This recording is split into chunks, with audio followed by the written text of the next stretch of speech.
नमस्कार. Indian medical association जळगावच्या सेक्रेटरीपदी doctor Anita भोळे madam यांची निवड झाली आहे. त्याबद्दल आज आपण त्यांना भेटायला आलेलो आहोत. मॅडम नमस्कार. आणि IMAच्या सेक्रेटरीपदी निवड झाल्याबद्दल तुमचं खूप खूप अभिनंदन. सेक्रेटरीपदी विराजमान झाल्यानंतर आता तुम्ही वर्षभरात काय काय उपक्रम घेणार आहात किंवा तुमची कामांची दिशा कशी असेल तर त्याबद्दल थोडंसं तुमच्याकडून जाणून घ्यायचं आहे.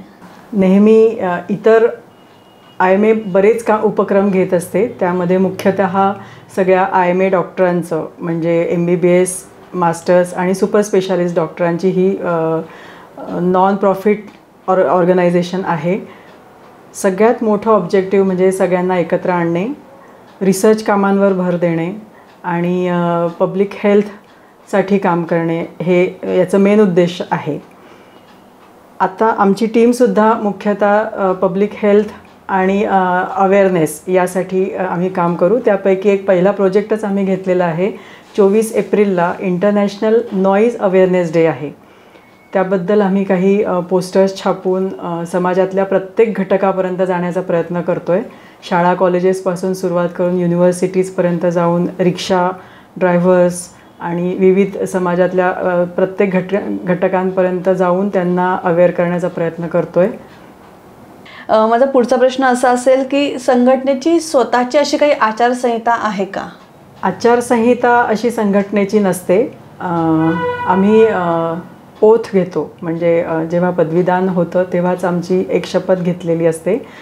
तीच आमची आचारसंहिता समजली जाते. पण आमची एक घटना असते आणि त्या घटनेचे काही ऑब्जेक्टिव्ज असतात. त्याप्रमाणे सगळे मेंबर्स एकत्र येऊन काम करत असतात.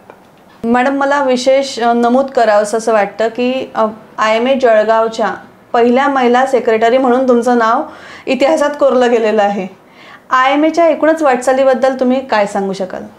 IMA ही खूप जुनी संघटना आहे. खरं तर मूळ ही ब्रिटिशांनी स्थापन केलेली आहे. पण तेव्हापासून आपल्या भारतीय डॉक्टरांनी 1930 साली इंडियन मेडिकल असोसिएशन स्थापन केली. तेव्हापासून आजतागायत अनेक उपक्रम राबवले गेले, अनेक प्रोग्राम घेतले गेले. आत्ता जवळजवळ सगळे ऑब्जेक्टिव्ह पूर्ण झाले असूनही तरी MPCB बोर्डाचे काही कामं शिल्लक आहेत. त्यांची प्रक्रिया खूप क्लिष्ट आहे. फायरसाठी आम्हाला जे NOC लागतं, सगळ्या हॉस्पिटलला जे NOC लागतं त्याची प्रक्रिया खूप क्लिष्ट आहे. PCPNDTचे कायदे असतात. त्या उलट डॉक्टरांवर काही हल्ले झाले किंवा दवाखान्यांवर काही तोडफोड झाली तर त्याला जामीनपात्र गुन्हा दाखल केला जातो. तर ही लढाई सुरू आहे.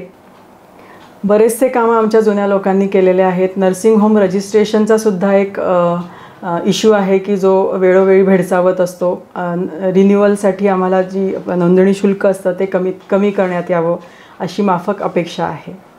डॉक्टर आणि रुग्ण, डॉक्टर आणि पेशंट यांच्यातील नातं कसं घट्ट व्हावं किंवा यासाठी IMA काय प्रयत्न करेल? आमच्या दरवर्षी किमान 5 ते 7 मीटिंग होत असतात. त्यापैकी एक जनरल बॉडी मीटिंग असते. त्या 2 तरी होत असतात वर्षातून.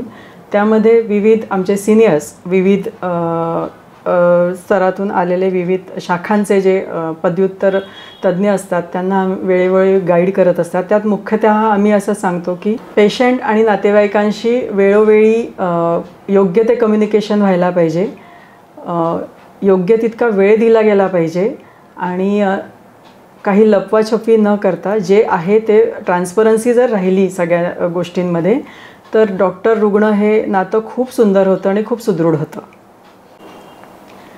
खूप पूर्वी फॅमिली फिजिशियन ही संकल्पना आपल्या भारतात होती पण आता ती नष्ट होत चाललेली आहे. त्यामुळे स्टँड अलोन हॉस्पिटलसुद्धा बंद पडत चाललेत. अतिशय हे हॉस्पिटल चालवणे म्हणजे क्लिष्ट बाबींची पूर्तता करणे यामध्ये बराच वेळ जातो आणि सरकारचे काही नियम जाचक ठरतात. त्यामुळे स्टँड अलोन हॉस्पिटल बंद होण्याच्या मार्गावर आहेत. इनफॅक्ट केरळमध्ये काही हॉस्पिटल बंदसुद्धा पडलेले आहेत. सध्या जे मेडिकलचा अभ्यास करत आहे किंवा जे मेडिकलचे स्टुडंट्स आहेत त्यांच्यासाठी आपण जळगाव IMA काय कार्यक्रम राबवणार आहे येत्या वर्षभरामध्ये? आमची IMA एक स्टुडंट सेल सुरू करतो आहे. त्यामध्ये मेडिकल स्टुडंट नेटवर्क MSN आणि ज्युनियर डॉक्टर्स नेटवर्क JDN अशा 2 ब्रांचेस आहेत. म्हणजे अंडर ग्रॅज्युएट आणि पोस्ट ग्रॅज्युएट स्टुडंटच्या 2 वेगवेगळ्या ब्रांचेस सुरू होतील. आमच्या IMA तर्फे आम्ही त्यांना काही एज्युकेशनल मटेरियल काही हवं असेल, आम्ही त्यांची लेक्चर्स अरेंज करू. त्यांना बेडसाईड काही प्रात्यक्षिकं बघायची असतील किंवा आम्ही जे प्रायव्हेट प्रॅक्टिसमध्ये करतो आमचं जे स्किल आहे ते आम्ही त्यांना देण्याचा प्रयत्न करू. किंवा त्यांच्या काही अडचणी असतील तर IMA समजून घेण्याचा प्रयत्न करेल. याने एक होईल की जसं पहिलवान त्याची बॉडी बनवतो तसं एक डॉक्टर म्हणून किंवा कन्सल्टंट म्हणून समाजात येताना त्याला नेमकं काय करायचं आहे याचं त्याला भान येईल.